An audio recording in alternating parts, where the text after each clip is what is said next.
So welcome back.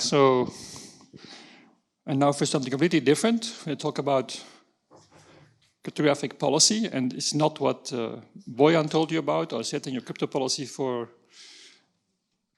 your organization, but it's more about crypto politics. And so,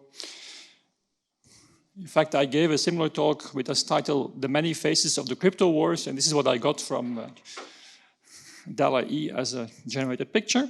So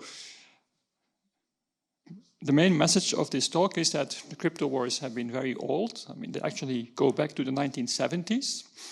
And my prediction is that they will go on for the next 50 years. It's not going to stop. So more or less in the early 90s, there was this message, crypto is creating a problem. And if you show this statement today, people think of cryptocurrencies and maybe money laundering or these kind of things or economic problems. But in fact, with crypto here we mean not cryptocurrencies, but cryptography. And this problem came because cryptography became a mass product around 1990. What happened was that computers became faster and it was possible to implement cryptography in software. And until then, cryptography was in hardware, which meant you had to buy a box. And those who have to buy HSMs, they know they cost many thousands, if not 10 or 20,000 euros. And physical boxes you can control by governments. You can control their import, their export, and even their usage. So cryptography was too expensive for most of us. When I started in cryptography in 1987, I think I saw a crypto box at Swift, but that was the only one I saw for many years in my life. It just was no cryptographic boxes. They were too expensive for an academic environment to have them. Of course, we started having PCs and doing experiments on PCs. But in general, crypto was only done by military, by governments and by the banks for their ATM infrastructure. And I guess they had these modules, these secure processors, this IBM module for key management, and that was all the crypto in the world. But so then in 1987, Ron Rivest, the R of RSA, made RC4, Ron's code, actually for Lotus Notes. So it was a software product. Swift actually had their own MAC algorithm designed in software, but there was also an algorithm called MAA, Method Authenticator Algorithm, which was an algorithm designed by Donald Davis, and that was for a mainframe algorithm. So because the banks at that time were running mainframes, and so it was realized that you could actually save money by doing some authentication in mainframes rather than in expensive hardware modules. And then, of course, we got PGP. So Phil Zimmermann decided to code up RSA and make the code available for free. And that now sounds like very easy, because if you want RSA code, you just take OpenSSL or Boring SSL or whatever, you get it. But in fact, implementing RSA from scratch is like, if you've never done this and there is no examples, it's actually a very tricky thing to do. Plus, there were no standards on formats, so you had to invent everything. And so Phil Zimmermann made it available for free. And of course, that gave rise to export discussions. So more or less, of course, RSA, that owned the patents on RSA, went after Phil Zimmermann. And what they did is they actually sent the government after him for export control violations. And what happened is that Phil Zimmermann, in the end, printed the code in a book, and then used the First Amendment to say, well, this is free speech, and code is speech, so I can export my code. We also got GSM. We got the famous conversation between Charles and Camilla, which I will not repeat here, but you can look it up on the internet, what Charles said to Camilla. And they were not married at the time. Charles was married to somebody else. And so that made the industry, telco industry, believe that they should actually encrypt the wireless part of mobile communications of GSM. So GSM also got some crypto in the hands of people, but GSM was deliberately weakened. A51 had a 64-bit key reduced to 54 bits in practice. And then outside Europe, it was A52, which was breakable in microseconds. And even then, the governments had access to the keys as well. So, and it was only the wireless part. So but it was mass crypto, but it didn't create a problem at the time. And then, of course, you got SSL. So the web brought the internet to the broader public. People decided to start selling stuff on the internet, e-commerce. And then the main goal of SSL was sending over these credit card numbers. There was not a concern about privacy or what you were buying, the concern, or which website you were visiting or so on. The concern was, can we securely send over credit card numbers? And this is why Netscape, in a very short time, asked Tahir El-Gamal and Paul Kocher to quickly cobble something together. And SSL 1 was not good, 2 was not good, 3 was kind of okay, and was actually much ahead of its time. But this is how suddenly we got large-scale use of encryption. And it took still a very long time.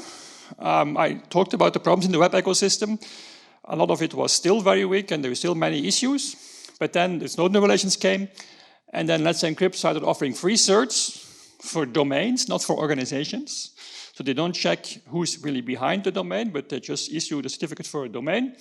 And so this means that we now have almost 400 million servers on the internet, while actually in 2010 there were only 10 million secure servers on the internet. So this boom we have seen more or less since Let's Encrypt came up and certificates became free. But in fact, the crypto wars, and this of course was kind of this stimulated all these things, like cryptography suddenly becomes a mass product. So today there is something like 90 or 60 billion crypto devices out there. I think about 30 billion to protect users and 30 billion to protect governments and companies against users. But cryptography is a massive product. I mean, you just go in your pocket and you find your car key. It has cryptography in there. You have your access badge for the building. It has cryptography in there. Your bank card has cryptography. Your mobile phone has multiple libraries. It's now everywhere. It's a mass product. But in fact, there was already pressure on researchers first, because initially, cryptography was done with secret algorithms, and all the knowledge was secret. And once in a while, somebody wrote a book about it. You can look at its history, medieval times, and so on. But in fact, it was a very obscure science, and very few mathematicians were involved. And those who worked on it were hired by the government. And they published some textbooks and some explanations. But there was even a journal called Cryptologia that still exists, started in the 60s or 70s. David Kine wrote his book in 1967, describing the history of cryptography. But in general, there was no academic interest. And that changed with the invention of public key cryptography. Diffie and Hellman in Stanford published their famous paper, New Directions in Cryptography, in 1975. And this research group, COSIC, was actually created in 1978. So 3 years after the announcement of that paper, the paper was published in 76. In fact, we started also doing cryptography here, but the first cryptographic conferences, there were like about 100 people, because almost nobody knew about this topic. On the other hand, in the US, there was quite some pressure on researchers to not publish. And very famous is Rivest and Shamir and Edelman in MIT. They invented RSA. And they got a letter from an NSA employee saying, do you understand that publishing this would have implications on national security? Are you really going to publish this? And their response was just, there was no internet, was to just make as many photocopies as possible of their tech report and send it to everybody. But even today, research in the US in cryptography is suppressed in the sense that if you work on cryptanalysis or algorithm design, and you go to NSF for funding, NSF will send you to the NSA, and the NSA will say, well, you can get money from us, but you can't publish. And so this is why, if you have all these crypto competitions, the AES competition, the SHA-3 competition, even post-quantum competition, most of the design and most of the analysis happens in Europe, because in the American academics, if they want to work on this topic, design of algorithms, analysis of algorithms, they actually cannot publish anymore, which for a researcher means end of your career, right? You then become dependent on the NSA, you can get nice grants for the rest of your life, but you can never change your job because you can't show anybody what you did. So in fact, there is still an effect on this, and for example, there is still US researchers who send a copy of their paper before publication to the NSA as a courtesy. But so there is some people known in the US who were working on symmetric cryptology where I told, if you keep doing this and publish these papers, we'll put you in trouble. And then they changed topics. So we look at this and say, oh, but in Europe we didn't have this problem, right? Well, if you had a laptop in 95, and I did, and you had PGP on it, and you drove into France with your car, you were actually violating French law. In France, it was forbidden to have even encryption software on your machine. In Europe, we had a project here. So when I started here in 1987, And my professor Van der Walle had applied for a European project called RIPE. It was called differently, but it was later called RIPE.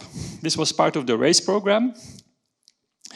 And their goal was to organize a crypto competition. It's like the Olympic Games for cryptographers. So let's improve cryptography. Cryptography is changing, become a mass product. Why not ask everybody to send in their algorithms and actually look at what's happening? And I think this was a very interesting idea. There was a lot of cryptography out there, proprietary cryptography. Companies would not publish their algorithms. And I think it was a fantastic idea. And this proposal got a very high rating. And then, in fact, it was stopped. So the secret services of Germany, France, Netherlands, and UK, they actually said, no way. And I was a PhD student, I was not invited, but so my professors went to a meeting with people with long raincoats and big black cars with dark windows, and there was some heavy fighting and shouting. And in the end, a compromise was found. So Europe said, okay, the Commission said, you can have the project, but no encryption. And so this is how the project started. So the project was called RIPE. So RIPE is not the name of the agency assigning IP addresses for Europe. It's also RIPE, but RIPE stands for RACE, this is the program, Integrity Primitives Evaluation. Because the Commission have said you can only work on authentication, not on confidentiality. But I think they decided not to call it RAPE, so they called it RIPE. And so when the project was over, I was a postdoc, and we published a book with our results. And I went to bring it to Brussels. And more or less, the message I got was, this is very well. I talked to a project officer who said, let's talk outside. So we went outside the building because he didn't want to talk with me inside the building about this project. And he said, Bart, you have to understand, this is never going to happen again. And this is being recorded, so I cannot give you the name, but there was actually, UK put somebody from GCHQ to Brussels. He's called David H. David H. told me, Europe will never fund crypto research again. This was a big mistake, this project. You would never get money for cryptography research in Europe. And so what they did, they created a committee. And if you submitted to a European program something with the word cryptography in it, then the project was looked at and put in the trash. And I know because I was in this meeting. Because guess what? Belgium sent me to this meeting. But of course, I would never trash projects, so how did they solve it? So the meeting was on Thursday, so on Wednesday, France, Germany, UK, and the Netherlands met and looked at the projects which were risky, which had to be killed. They decided which ones these were. Then the next day there was a meeting, and by accident, those projects got assigned to those people, and they killed them, so like I could never see those projects, because they were assigned by accident to somebody from Germany who then put it in the trash. And so hundreds of people spent thousands of hours writing proposals, but they used the word cryptography, so the proposal was trashed before it even could be looked at. And so I went to the US and I was told, maybe you should work on something else because, you know, first, cryptography is not important, I was told, and second, you're going to be ending up in trouble with government always. Which I still am, but okay, not as much as I thought, at least I get funding. But then the climate changed. There is many reasons for this. One of the reasons was, of course, the AES competition and the fact that the best algorithm came from Belgium, so it became a bit ridiculous to say you can't actually export AES to Belgium when it was designed here. But also, the Wassenaar arrangement was made, so an agreement on export controls. And in the end, the climate changed a bit, so people realized we needed cryptography. And so I decided to submit a project for a cryptographic competition, which I thought I would never see. So I called the project Nessie, like the monster of Loch Ness. But that was a mistake because, in fact, Nessie was funded and I got my money and we ran a crypto competition from 1999 to 2003 or 4. And since then, I think Europe is funding some crypto research. But for example, there is still no European list of recommended cryptographic algorithms. So France has such a list. In the UK, the existence of such a list is classified. In France, the most secure level of this list is classified. Germany has 5 such lists because every ministerium produces their own list. But every time Europe wants to make a list, these countries intervene and say, no, you can't have such a list. The only list that there is now is a SOGAIS list, is made by secret services. But so there is still control of what we do, and ENISA is not allowed to publish a list of recommended algorithms. Even today, in 2024, it's kind of amazing.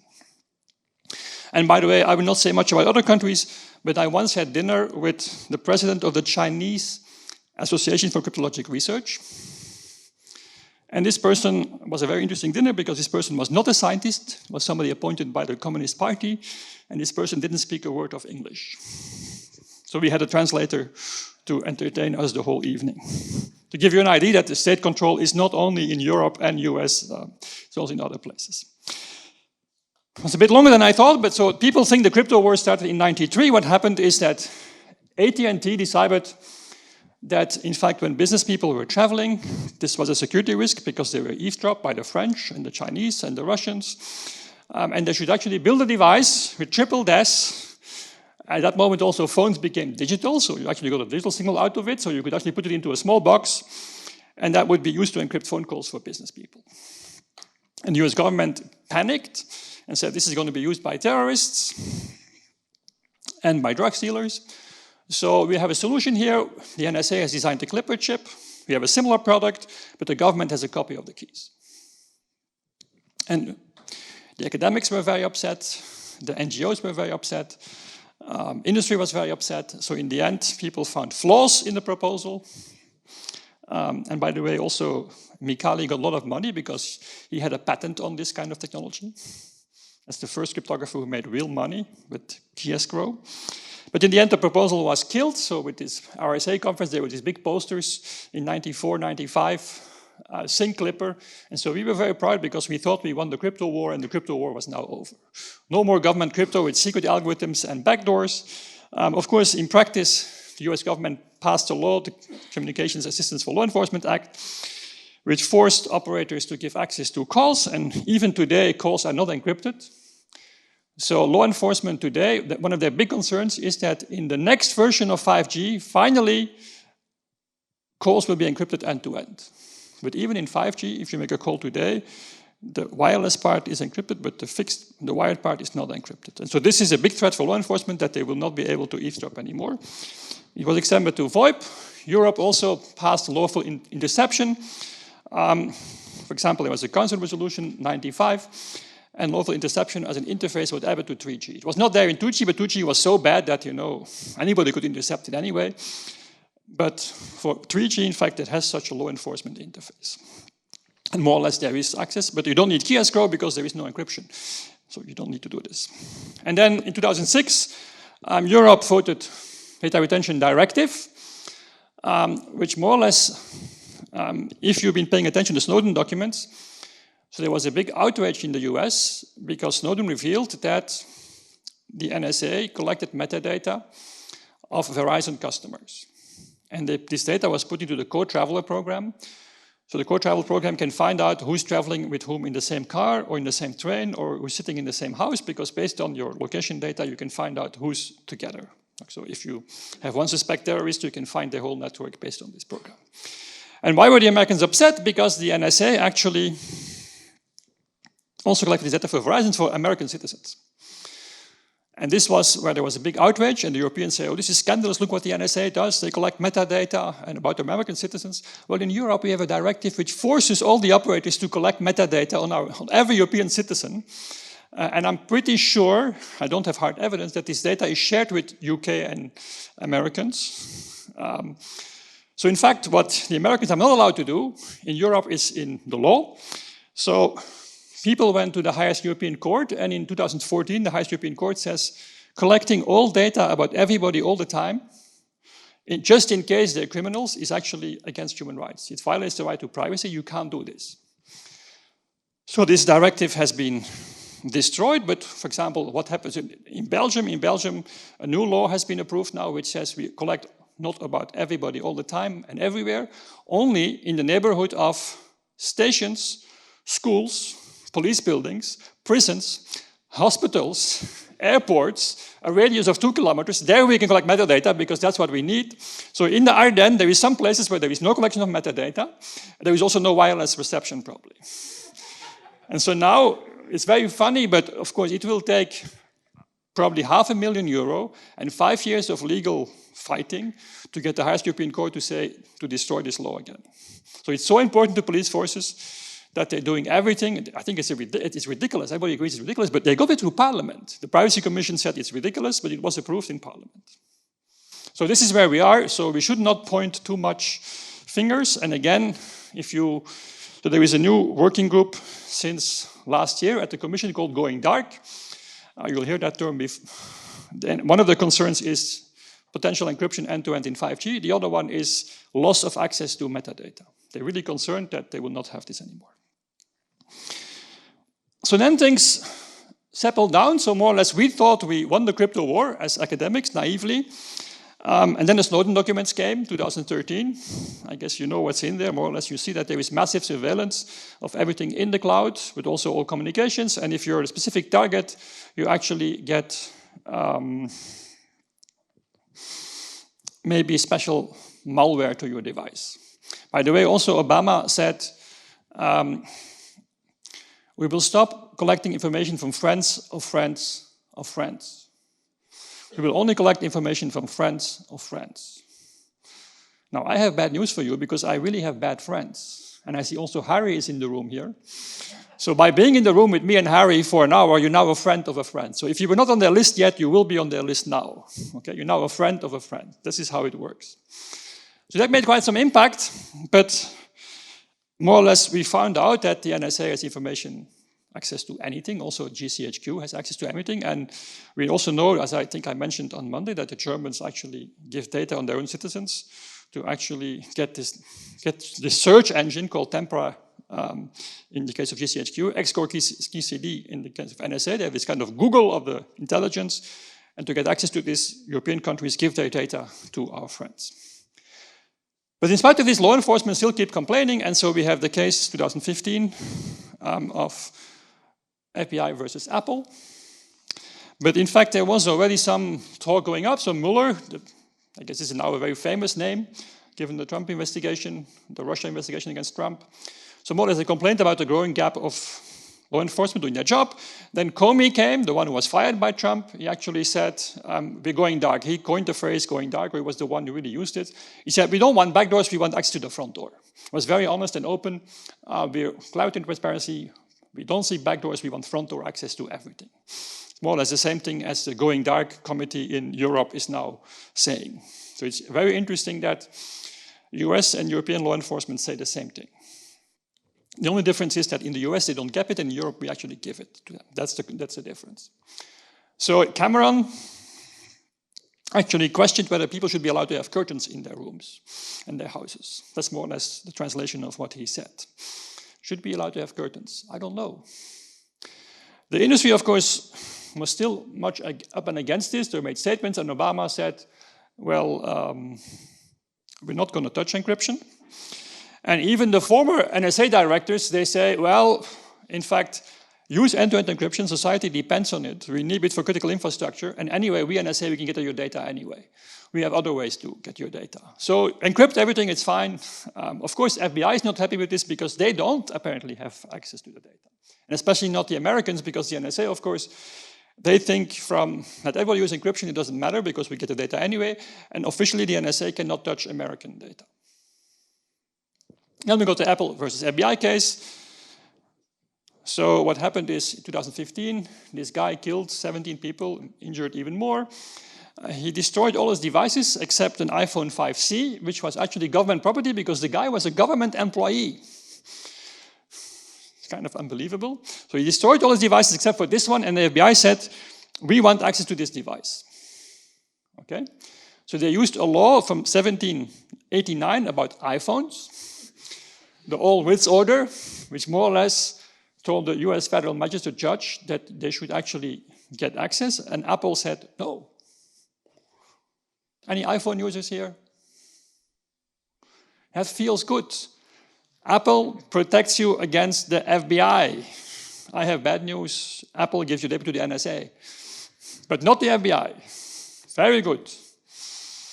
So, more or less, it never came to a court case, but the argument of Apple was, this one phone, yes, we could do it, but then you will go after human rights activists, journalists, trade secret will be stolen. I mean, if we open this door, you undermine the whole ecosystem. So the FBI dropped the case, actually. They decided to pay an Israeli company close to $1 million to crack the iPhone. So this was after 4 months. And they actually managed to get access, and they found nothing. What do we know is they also dropped several other cases on drugs dealers. And then a few months later, Sergei Skorobogatov in Cambridge showed you can do it for $100. So the FBI overpaid a bit. That's all we know. But so that kind of shut the debate. But in fact, it actually raised the debate because, of course, the Americans, what they cannot do in their home country, they still want to enforce on others. And they used 5 eyes, and they used their policy influence. So, in fact, the Dutch said no backdoors. Very interesting.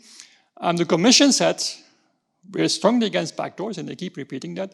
It's interesting, if you Google this, you always find this advertisement. I don't know why, but you can still Google this statement, and you still find this advertisement. France and Germany, they actually are more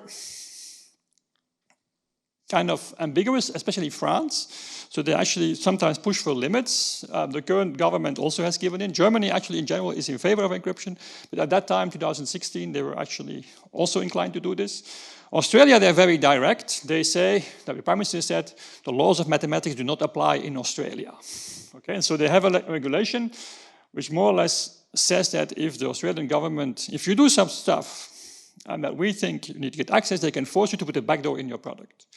Also, the UK has similar regulation, which would be completely unacceptable in the US, but the US has their 5 eyes, and so their closest allies implement things which they would themselves find unacceptable, but they force it on others, and then they happily do this, naively, and then they go to Europe and say, look, the rest of the world is doing it too. But in America, it will never happen. Because in America, you never get this to Congress that you should put backdoors in products so the state has access. And in spite of the fact that the case was settled, the Department of Justice kept saying that, you know, kept arguing, story encryption is really bad. It's unreasonable, so if you work on encryption and you can't break it, it's actually you're working on unreasonable stuff. So please start working on reasonable stuff to the PhDs in the room. So I think that's weak. Your paper gets rejected, but you're actually considered reasonable by the Department of Justice. And irresponsible. So if your system has a backdoor, it's responsible. If not, you're irresponsible. So of course, the argument is very simple. We have to protect society. We always had access, and technology shouldn't change this. So, of course, what they don't tell you is that they have more access to more data than they ever had. They have your metadata. If you rent a car, they can find from the rental company where it has been at every time. They even know where you have been speeding. There is cameras now everywhere. There is AI for automatic recognition. I mentioned this on Monday. This is now not allowed in real time unless there is an Olympics happening or something else dangerous. I don't know what the threat level is, but in Belgium the threat level is 3, so maybe that's enough to do real-time biometric recognition. I don't know. So there is lots of exceptions. They have things they could only have dreamt of. They have now. Think, for example, of the terrorist attack in Brussels airport 2016. The guy with the hat, he walked back from the airport. He didn't explode his stuff. He walked back to Brussels. Every single step was on camera. Every single step from the airport in Brussels to the center of Brussels in 2016. Okay, we're now 8 years further. I think it's probably even a lot worse. That's their argument. If you ask them for data, they never show data. So I've been having this debate with law enforcement for a long time. I was in the US during the Clipper chip, and you can listen to law enforcement. We even had panels organized where you invite Europol, invite Belgian police. They never come with data, never. How many cases did they have to drop? How many criminals went away? How many people were killed because, okay? In the US, they were forced to provide data, and they did. And then they did have to admit that, in fact, they made up the data, and the data was, they said 7,800 phones, 2017 were locked, and stopped investigations. In the end, it turned out to be less than 2,000. So if they make up, if they have to give data, they just make it up. And then they have to admit that they just made it up. So what has driven things in Europe, and politicians are completely fixated by this. So we got new encryption cases, EncroChat, SkyECC, and also Exclu. So what happens is some smart business people see a business model. You make a hardened phone with your own operating system or a dual boot thing. You put maybe even your own network, like in the case of SkyECC. So you rent your own ports on the base stations. And then you sell these phones, which probably cost 300 euro to produce. You sell them for 3,000 euro.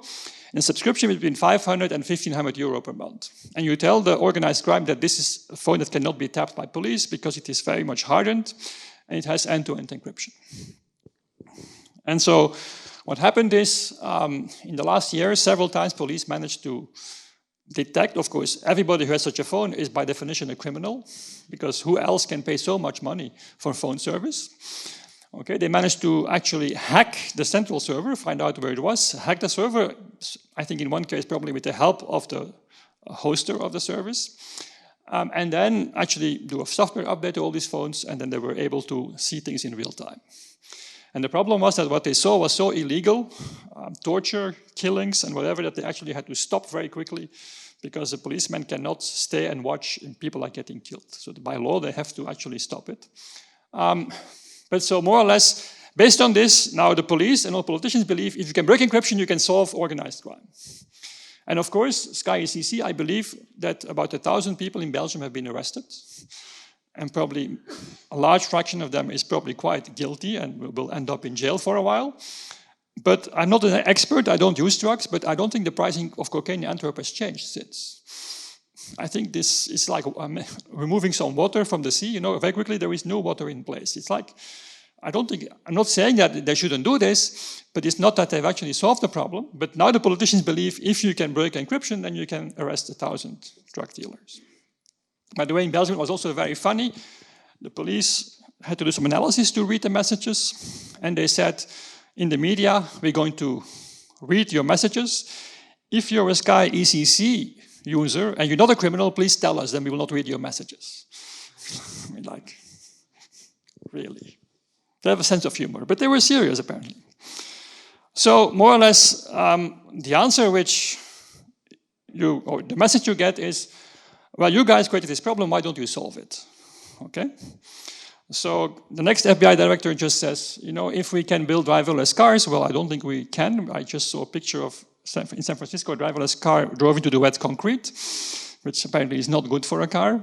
But so if you can build this, we can also solve this problem. That's more or less their argument. The argument actually is we don't have those systems where only we can read everything from the bad guys, not from the good guys, but it's because you cryptographers are not trying hard enough. Now the problem is you can never prove you tried hard enough. There is no way to prove that you tried hard enough. Okay? So after the Clipper chip debacle, the academics wrote a paper about key escrow because the debate kept raging. And then after the FBI case, an update was issued by this. The argument is more or less that security is terrible. There is all these 0 days, there is all these hacks, there is Pegasus, whatever. We can't secure systems. There is really no point in adding a backdoor. It's going to make it worse. You make the system more complex. I think also the paper doesn't make the argument, but there is also the Apple argument. Even imagine you could build something like this. Who will you give access? Well, the FBI. But then you know how many, there's 200 nations on Earth, and many of them have multiple police services, so you immediately have like 1,000 people who will show up at your door and say, I'm from the police of country X. How will you check that? Plus the secret services, plus the agencies or the companies working for the secret services and so on. So you get just 10,000 people sending you mail or calling you up and say, hey, give me access. This is the big problem abused by bad actors.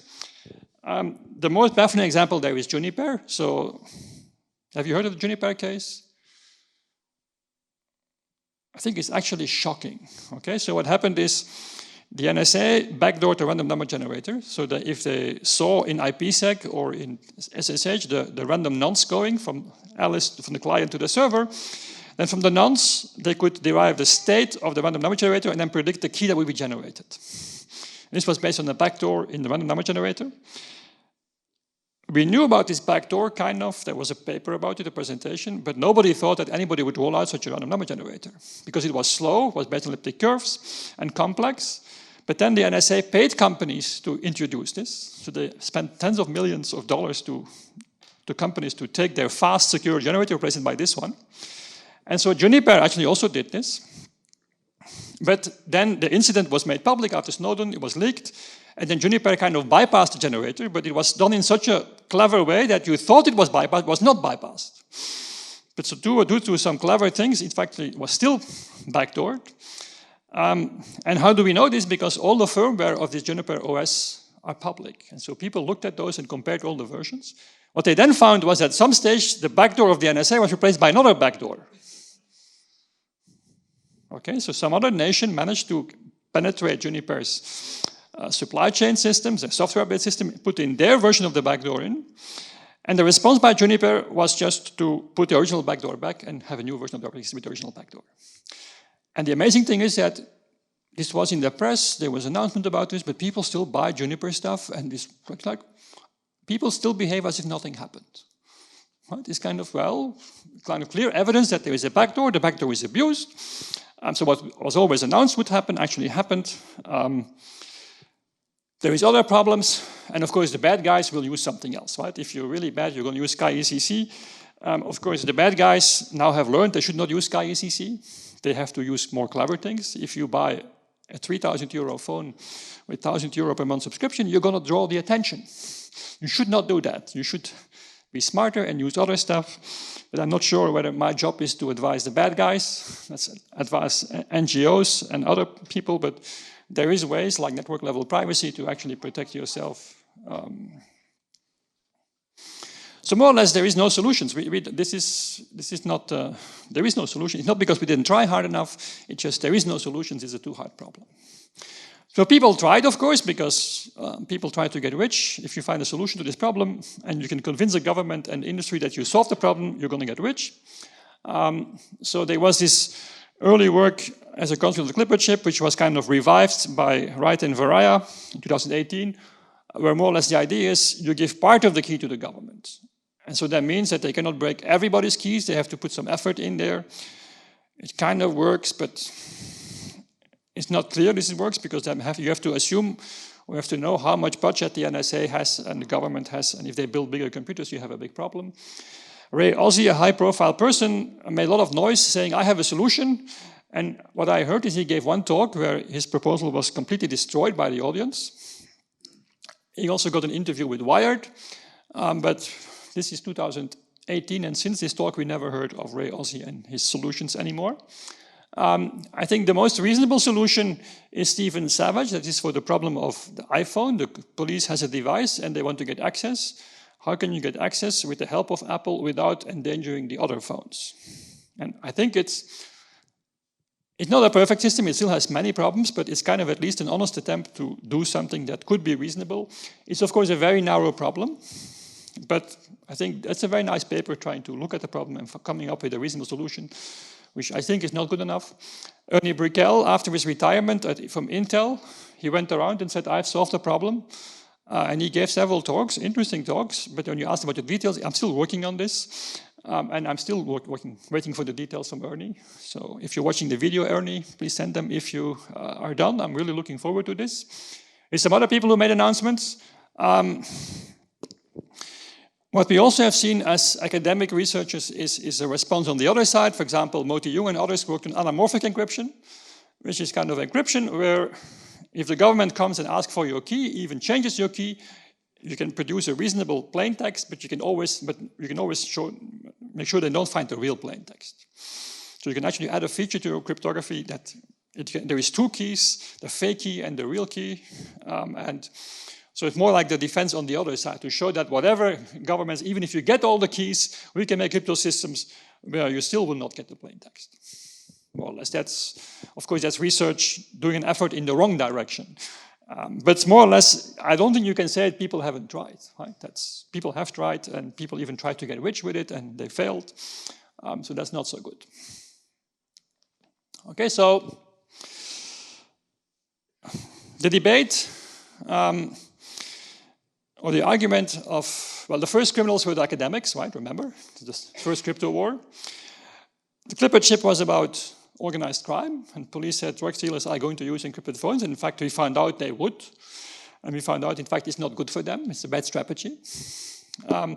Then the FBI case was about terrorists. So who else do we have left?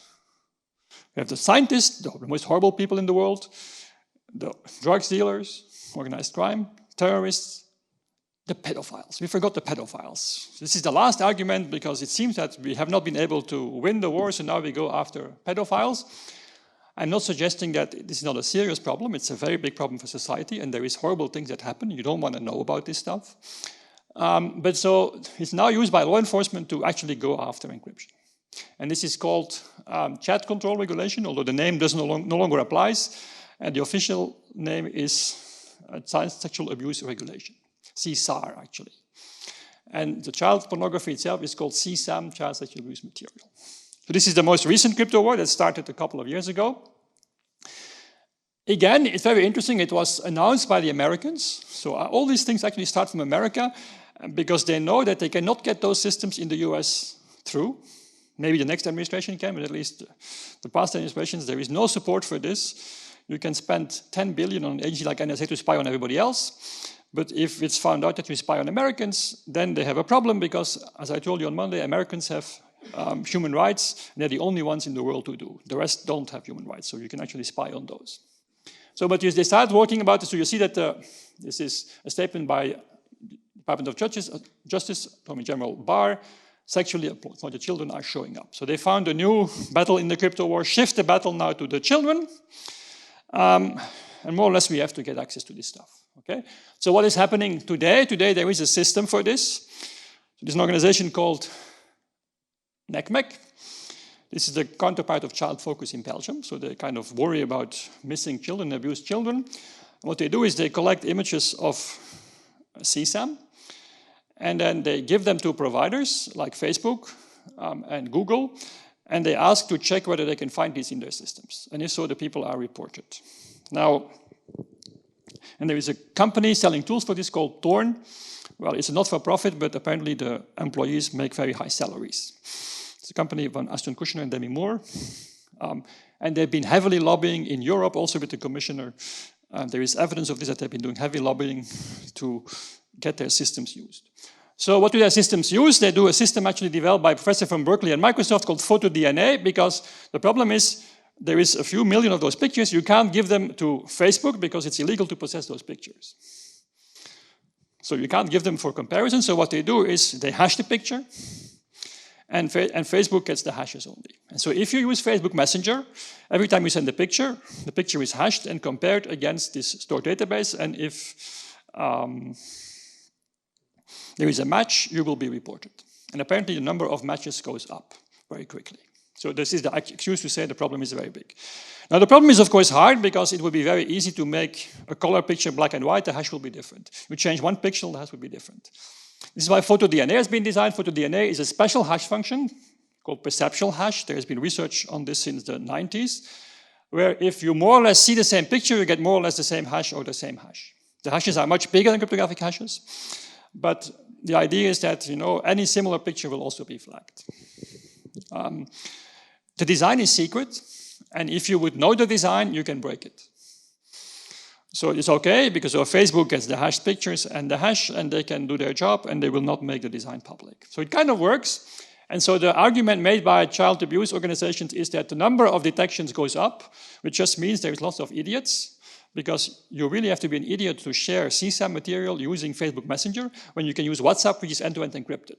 Facebook Messenger is not. Okay, so how stupid do you have to be? Of course, also they show enormous numbers of 100,000s to millions, but only a very, very tiny fraction leads to prosecution. In most cases, it's some idiot who gets a picture from some friend and sends it to another friend. Look what a crazy picture I found, somebody's raping a child here. Right? Don't share those pictures, but some people actually do, and then they get flagged here. But I don't think if you do this, I think you get a stern lecture if they go after you, if they find you. I don't think they can put you in jail for doing something stupid like this. Right? So of course they put people in jail who sell these things or spread them at a massive scale, or they make live feeds, and you don't want to know what exists. It's more than you ever want to find out. But now the problem is that as we discussed on Tuesday, there is now this very nice Signal protocol, which is used by WhatsApp, Signal, and iMessenger on iPhone. And Meta now finally decided to migrate for end-to-end encryption for Messenger. And this triggered the agencies and say, oh, we're going to lose this source of CSAM data. Because of course, once you find somebody, if it's a really bad guy, you can take the computer and find more CSAM data, and maybe, so they say, we're going to be out of business. We're going dark, more or less. Of course, that's not the case. The police can always try to enter these networks and claim to be a pedophile. And without having to look at pictures being sent, you can actually try to get pictures and see who sends you pictures and go after those people. Right? There's definitely not the reason you have to sit there in the central service. But in Europe, in fact, we have the e-privacy directive. And Europe is trying to, the e-privacy directive more or less says, you can't look into communications. That's the summary. But then there is a derogation, which says, if you actually want to look at it for CSAM, you can, voluntarily. You're not forced to do it. But so, given the NECMEC lobby, this all happened during the pandemic, the heavy lobby from NECMEC and Five Eyes, strange enough, I'll tell you more about this. So more or less Europe came with a proposal and said, well, you have to actually, if you have a service that's shared, where these pictures are being shared, you'll get a detection order, which means you will be forced to detect in your communication whether such content is being shared or not. And if you use end-to-end encryption, that's your problem. So you actually have to go look on the device. Okay, that's more or less what this thing says. So the first thing is you have to detect known CSAM on the device. If you can't, you have to detect it somehow, and the only way it's unencrypted is on the device. Then, based on the Torn lobby, they said, and by the way, this is only known pictures. For new pictures, use AI and decide which ones are child porn and which ones are not on your device. So all your photos will be scanned and will be checked whether or not they look like child porn. And third, you have to detect grooming, which is typically older people trying to convince a younger person to take certain pictures or meet somewhere or whatever. You have to detect this in chat and in audio with AI. Okay, this is what the proposal says. And there was a lot of debate about this. There was an impact study. The legal service of the Commission said this is completely against human rights. This is going to be not pass. The Parliament was so upset with the impact study because it was really, that part was there, but all the rest was kind of saying, whatever happens, we have to have it. So the Parliament authored a new impact study, which more or less crushed the proposal completely. Okay, I was one of the authors of this, for the technical part. But also I was part of a study group. This was 21, I think, during the pandemic. It was all via Zoom or WebEx, where more or less we were asked, so imagine that end-to-end encryption is used, what can you do? Okay, and so we said, of course, you can detect on the device. You could maybe send the hash and do the match in the server, send the hashing clear. You could do a part of the hash on the device and you can match in the server. You can maybe use AI. You can maybe send the thing encrypted to an SGX enclave and decrypt it there. You can ask a third party, a neutral party, to do the matching and give them a decryption key. You can use MPC or FHE. Right? This is like academics, right? This was an academic, and then we compared those things and made a matrix and said what was feasible, what was, because most of these things, of course, are completely unfeasible. For 140 billion messages per day, you cannot run FHE or MPC or whatever. But what was interesting was that, so who was there? I was the only academic technical person. There was some people from Microsoft, technical people. There were some academic lawyers. And for the rest, the whole meeting was the law enforcement from Canada, US, UK, and Australia. At that time, there was Brexit. So why do you ask law enforcement from Five Eyes countries to tell you how you should do things?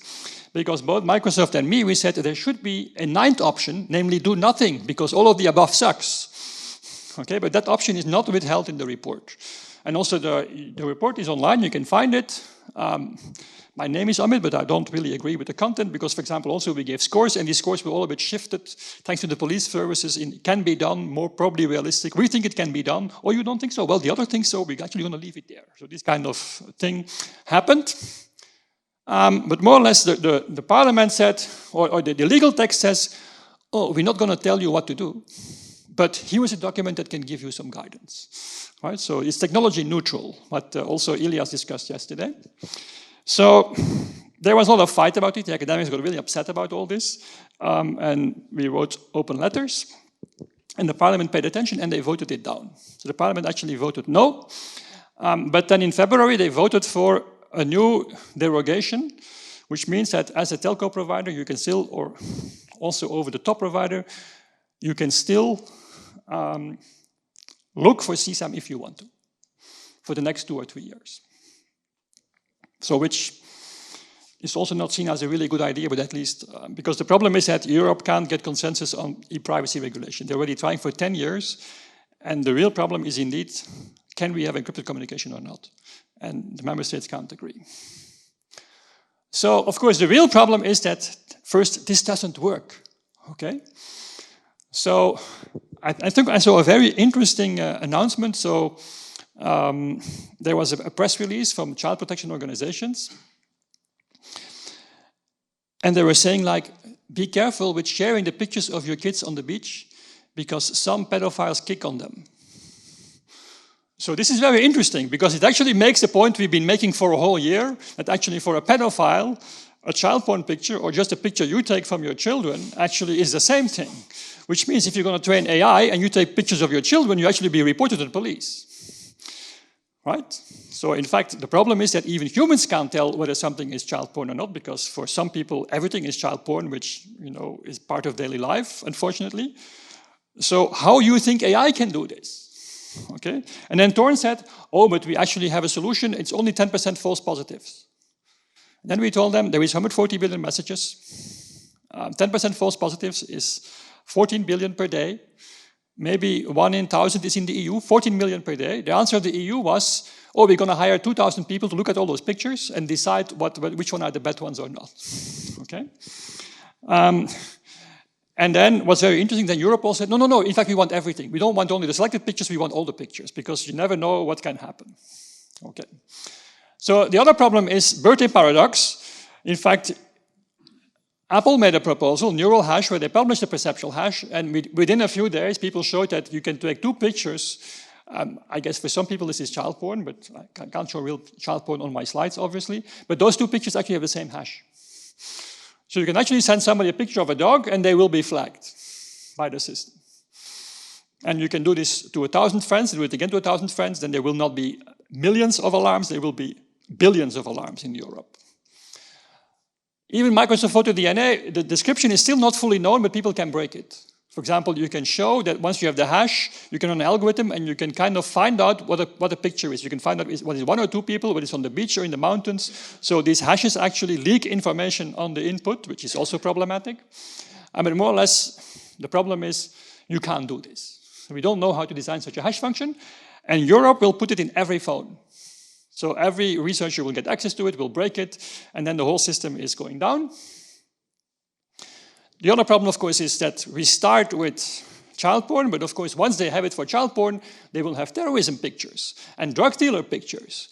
And then, of course, we've seen this in COVID, right? The COVID tracing was abused to solve crimes. And then, of course, there is some governments that are a bit less democratic, and they will actually have pictures of memes against the dictator or opposition documents. And the problem is you can't know what's being checked against because it's all hashes. So Europe is going to sell the world a system in which dictators can check what's on everybody's device, and nobody can check what they're checking for. But the dictator will know in real time, here are all your citizens who have shared this meme. So more or less, this is our second impact assess report from about a year ago. It's a very long report, several hundred pages. Also looks at the legal problems, but the summary is it doesn't work. It will undermine security because you have to intervene in the operating system. It will be abused by terror to detect other things, by dictators. Also, teenagers actually sext a lot, apparently. I don't know about this stuff, but apparently they do. And they will also be very scared if they know they will be reported if they share with their best friend a picture of themselves. And so more or less the lawyers say it's not proportional. Okay, you would think that after such a report, the parliament says stop. And the parliament actually is not so dumb. They actually said stop, they voted it down. Okay. But it turns out that I don't understand European processes. I thought then it ends. No, it turns out that actually what's going to happen is if the council, the member states still approve the proposal, then they can actually go to a trilogue, a negotiation between Commission, Parliament and Council, and come still up with some proposal, which is kind of a camel, so instead of a horse, some compromise. The Parliament has said no way, but the Council can still get agreement. And interestingly, in the last 6 months, Belgium was chairing the Council. And in Belgium, actually, the Minister of the Greens is against the proposal. Justice and Interior are in favor, which means Belgium has to abstain. It hasn't stopped the Belgian Minister of Interior to lobby for the proposal and to try desperately to call meeting after meeting after meeting to get consensus. So the only good news is that they failed in the end, but Hungary is now next. So what did the Belgians do? They said, well, we're going to not do it for all services, we're going to commission the risk-based approach. When are you high risk? If you have many users, if you can share pictures or videos, then you're a high-risk service. Yeah, well, that's everything, right? I mean, so this is a very bad idea.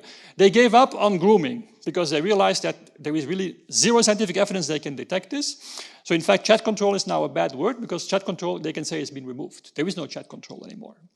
And then the solution, this is the most funny document I've ever seen. So they acknowledge this false detection rate of 10%, and of course this company says, and we're going to make it 1% if you give us a lot of money. Okay, assume 1%, assume we believe them. They've never shown any paper doing this. The Belgians found a solution. The lawyers solved the problem. We're going to ask for 2 pictures, and 1% times 1% is 1 in 10,000, and suddenly we don't have false positives anymore. And there was even this reasoning was in a footnote. And then we wrote them a nice comment saying that, have you heard of statistics and multiplying probabilities and independence? And this is like, you know, failing statistic 101. And what was the response by the Belgian presidency? Remove the footnote. But it's still there, 2 is enough, and that solves all the problems. I mean, in lawyers sometimes have very strange reasonings. And then the final thing, which they tried to get, they said, yeah, well, maybe this is maybe spying too much. So what we're going to do is very simple. We have the same solution with cookies. Every time you want to share a picture, you will have to consent that it will be scanned or not. And then somebody said, and what if you don't consent? Oh, then you can't send it. So this is why it's now called upload moderation and not client-side scanning, because you now will agree that you do it. Okay? And so they keep repeating, we have to emphasize, we don't break end-to-end encryption.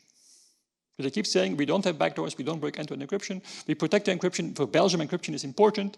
And so this actually convinced the French police to support the proposal. So in fact, the vote was very narrow because France was first against, then they were in favor, but Poland changed their mind. And Poland and Germany and Austria, they're the countries who blocked the proposal in the end. But Belgium has to abstain. Netherlands abstained. I think Sweden and Spain also support the proposal. But it's really very ugly.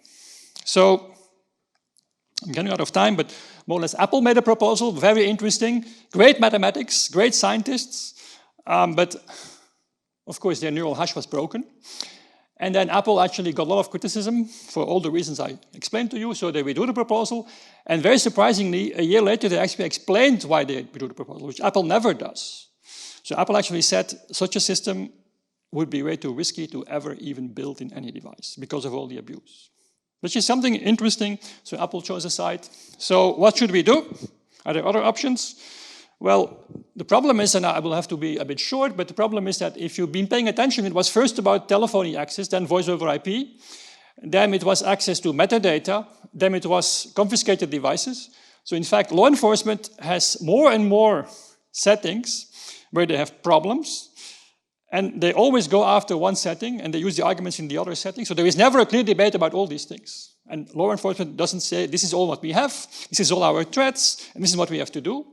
They always have a debate about one high-profile case, a bad guy who is dead anyway, who killed 17 people, and hope that nobody will have sympathy for them. So there is never a debate about with such a slide, although there is now a going dark report from a work group in the Commission, and so the member states actually, and Europol, it says, we want everything. That's more or less what they say. We want everything because otherwise we can't do our job. So let's be faster here. So they, of course, they can hack stuff. They can use metadata, as I mentioned. They can use AI, as I mentioned. They can use, as we discussed on Monday, Pegasus. It's what they do today anyway. Okay. They can go to the NSA because the NSA has everything anyway about us. And they know how to do this. So I think in general, it's a very complex debate. And so what you see in the press is law enforcement. But of course, you never hear national intelligence in the press, except the NSA, who actually says, keep strong encryption, don't do this kind of backdoors. Of course, there is industrial espionage, there is your employer, but also your family members, you actually do need sometimes encryption to protect yourself. And if you only focus at one case, law enforcement, you don't have a balanced debate. And even these guys never show their facts. Okay, so I think I showed the same slide on Monday. I think the reality is that the malware is happening anyway. So I think also in Belgium, you can be sure police force is already using malware, Pegasus and the like. Of course, Pegasus has now a bad reputation. They will use something else. You go to a company that's not known. My big question is, who does the supervision of all this stuff? And in Belgium, we have Comité I. In French, Comité R, renseignement, intelligence in Flemish, or intelligentie. I've been there a few times. They're very wise people. Last time I was there, it's a while ago. They're very wise people, smart. They have lots of experience. They're retired judges. But in 2014, none of them had a computer. And that's, I think, scary. That's, you have this kind of complex technical debate with lots of issues, perceptual hashing, metadata, and you have these people who, you know, have 40 years experience as a judge, but they don't understand technology. And how can they do supervision of this? How can they check the police and do this properly? Okay, so time to wrap up. So I do think that technology is fundamentally changing power relationships in society. So we got the Enlightenment. It has taken us several hundred years to build a society with balance of powers. There is really a risk that government is going to change those because the technologies available to intelligence service and police are more than ever before. In the past, you could limit surveillance by police by limiting their budget. My favorite story there is that we did a project, not so very popular, in 1997, okay, 97, to put a digital camera and a GSM in every speed camera, because it was all manual. Police had to go there, climb on a ladder, and get the film rolls out. And we showed them in 97 that you could do it actually with a phone, with a smart card, and a digital camera, and they could actually get all the fines. So we went to sell this to the police. Carlos, you remember the project. And you know what the police told us? You know, this is going to get way too many fines to us. Our mayor limits our budget in postage stamps so we don't send too many fines. So this is how in the past politicians controlled intelligence services, by limiting their budget. But now with technology, in fact, with small budgets of a few millions, they can do massive things. And so I think this is a very big problem. Of course, big tech also has power, and they do play a role. Like we know their relationship with the NSA.